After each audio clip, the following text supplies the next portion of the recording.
ప్రకృతిని కాపాడుకోవాల్సిన మనిషి విధ్వంసానికి పాల్పడుతున్నందునే ప్రకృతి విలయతాండవం చేస్తోందని TDP Tenali in charge MLC Alapati Rajendra Prasad అన్నారు.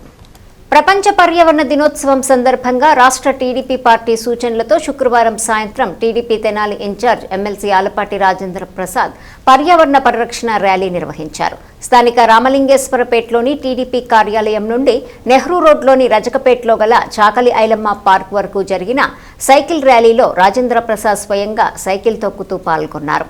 ఈ సందర్భంగా పర్యావరణ పరిరక్షణ ఆవశ్యకతను వివరించారు. ప్రకృతిని మనం కాపాడుకుంటే ప్రకృతి మనల్ని రక్షిస్తుందని చెప్పారు. పార్టీ నాయకులు, కార్యకర్తలు ర్యాలీలో పాల్గొన్నారు.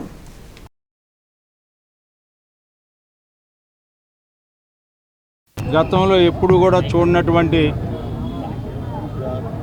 ఎండల్ని మనం చూస్తూ ఉన్నాం. ఎక్కడ చూసినా కూడా దేశంలోనే కాదు ప్రపంచంలో రకరకాల సునామీలు వస్తూ ఉన్నాయి. ఎందుకు ఏ రకంగా ఈ రోజున ఈ రకంగా జరుగుతుంది అనేది తెలిసినా కూడా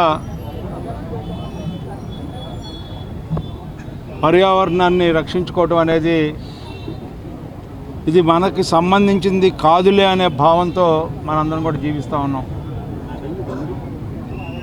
అందుకే ఈ రోజున రకరకాల వైద్యులకు కూడా అంతపట్టినటువంటి రోగాలు, ప్రకృతిని కాపాడుకోకపోవటం లేకపోవటం వల్లనే ఎకలాజికల్ ఇంబ్యాలెన్స్ ఉండటం వల్ల ఈ రోజున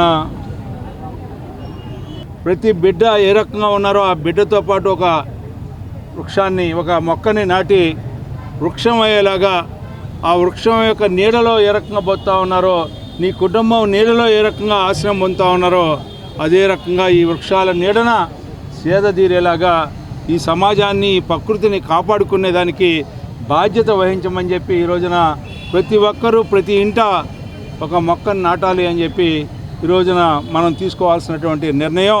ఆ నిర్ణయం ప్రకారంగానే ఈ రోజున మనం ఈ సమాజాన్ని కాపాడుకోవాలంటే ముందు ప్రకృతిని కాపాడుకోవాలని మనస, వాచ, కర్మేణ ఈ రోజున మనం అందరం కూడా భావించాలని చెప్పి ఈ రోజున మరి ఆ రకంగా ఈ యొక్క చెరువు దగ్గర, మరి రజక చెరువు దగ్గర ఈ కార్యక్రమాన్ని పెట్టినందుకు మరి ఈ రోజున ఈ కార్యక్రమానికి వచ్చేసిన ప్రతి ఒక్కరికి కూడా మరి ఐలమ్మ సాక్షిగా మరి ఇది ఈ చెరువు గతంలో ఏ రకంగా ఉండేది మనందరికీ తెలిసిందే.